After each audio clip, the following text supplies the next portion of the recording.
Could we just play the audio? On Joe Rogan, Dan Crenshaw appeared recently, and he spoke about a lot of different things, and it was a great episode, and it was a great interview.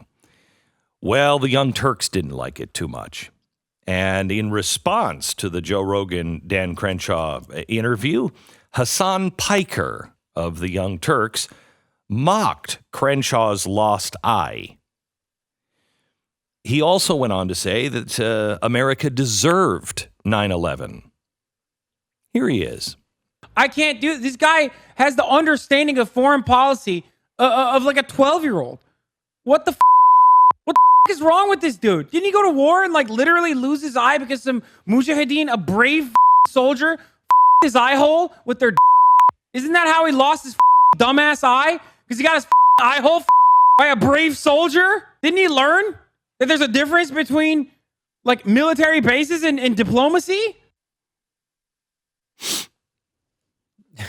So that's how, I just want to remind you how far we've come. Now, I defend his right to say this. As vile and disgusting as it is, I will defend his right to say this. I will not call for him being banned, him being silenced, or anything else. Freedom of speech, the First Amendment, means you must stand up for the most vile speech you can comprehend. And that is some of the most vile speech I've ever heard. But he has an absolute constitutional right, damn it, to say it. And I hate saying that. I hate defending his right to say those things. But that's what it's all about. This isn't something that calls for somebody to be banned, called for somebody to be pulled off the air. This calls for common decency. First of all, we're calling the Mujahideen, we're calling them brave soldiers? Do you know who these people are? These are brave soldiers. Oh. Are ISIS soldiers brave too? Because if they're brave soldiers, then so are the SS. And you can say, well, they thought they were doing right, so yes, they were brave soldiers. But then you would have to give that to Dan Crenshaw as well, which you won't do. Anybody who believes they're right, they must be brave. They must be brave soldiers. Or do you just have a thing for our nation's enemy? Not our nation's enemy. I don't care. These are enemies of mankind. Anyone who says, well, you can't say that because God tells me you can't say that and I have a right to kill you, you're an enemy of humans. You're an enemy of God.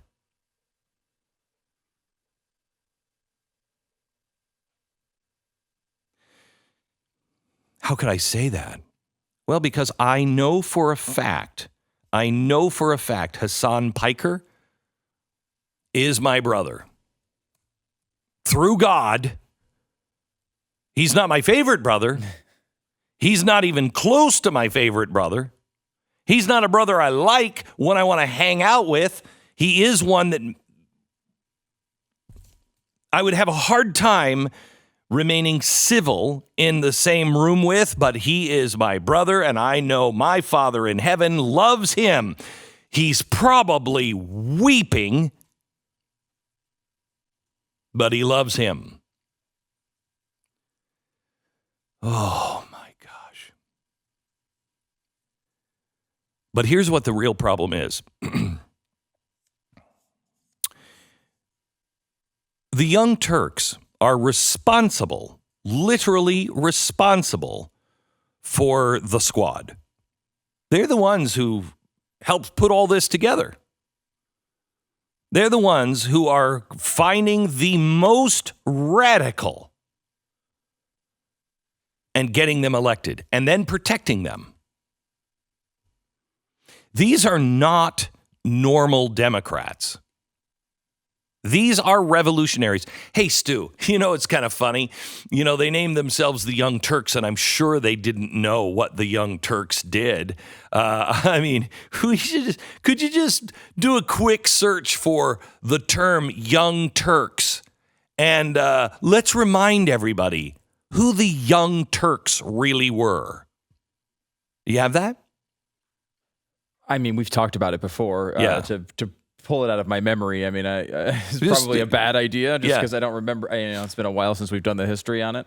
But they were not, it wouldn't be something that normal people would name themselves after.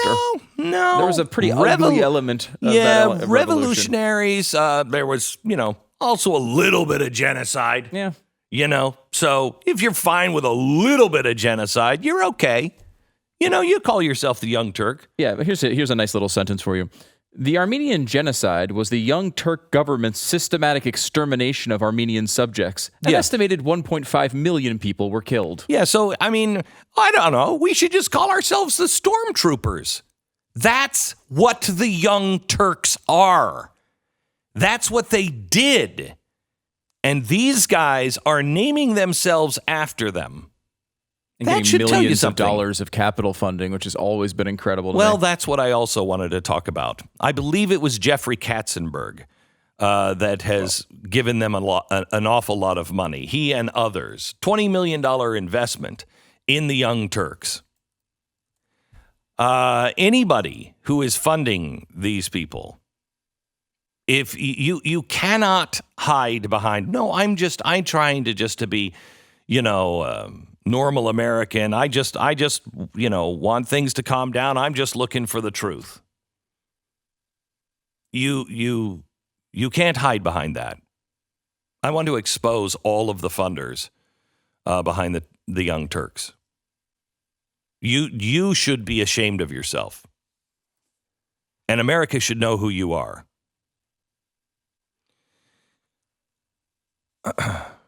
He goes on in his wonderful rant about how America deserved 9/11.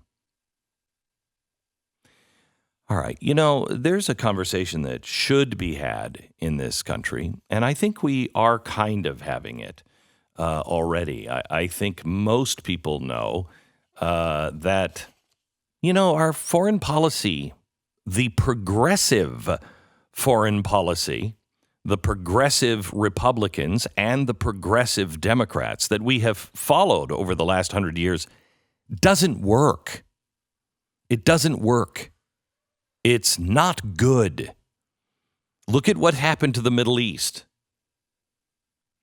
Where is that? Where does that come from? The enemy of my enemy is my friend. Where is the Young Turks financing coming from? People who believe the enemy of my enemy is my friend. The Young Turks are no one's friend if you believe in freedom. If you believe, they will shut me down. I can guarantee you they would never, ever do a monologue about how they would never stand up for a voice like mine. Never. They are not constitutional supporters. They do not believe in freedom of speech. They do not believe, unless it applies to them, they do not believe that people shouldn't be shunned and chased out of the square. They are fascists. The people who are shutting other people down are fascists.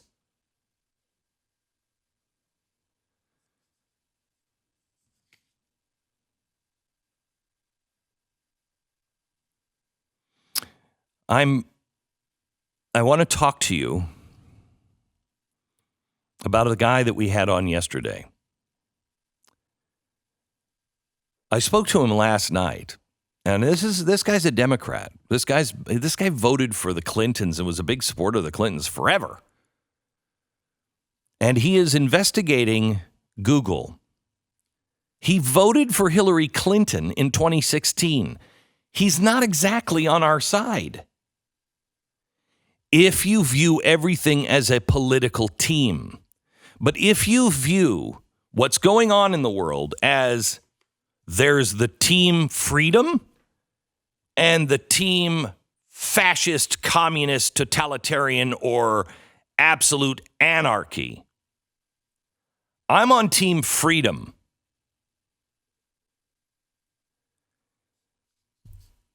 That's the team he's on. And he is warning. And last night is the first time I think I heard real despair and sadness. Because here's another American who now realizes none of this is honest. Wait a minute. I thought if I would just expose the truth would win. But none of this is honest. No. I know how he feels because I've been there. But it is time for the adults to step up. It's time for people to say, okay, I need to decide who I am. Who I am, what's worth living for, what's worth dying for. What's worth talking about? There's very little, honestly, that is worth talking about. We talk about a lot. I talk about 4 to 5 hours a day. And I wonder how much of it is worth anything. Well, that's what I really would like to talk to you about today. What has any meaning at all? Because we could sit here and yell and scream and go back and forth about Dan Crenshaw and this battle with some yahoo on Young Turks. It doesn't matter. Dan Crenshaw can take care of himself. Dan Crenshaw he's a man. I know we're not supposed to say that anymore. I don't care. He's a man. And he also has perspective. He's been to battle. You think he cares what this guy, the Young Turks, says? No. So let's talk about that today. Let's set the table there. What matters most? And what are we supposed to be doing?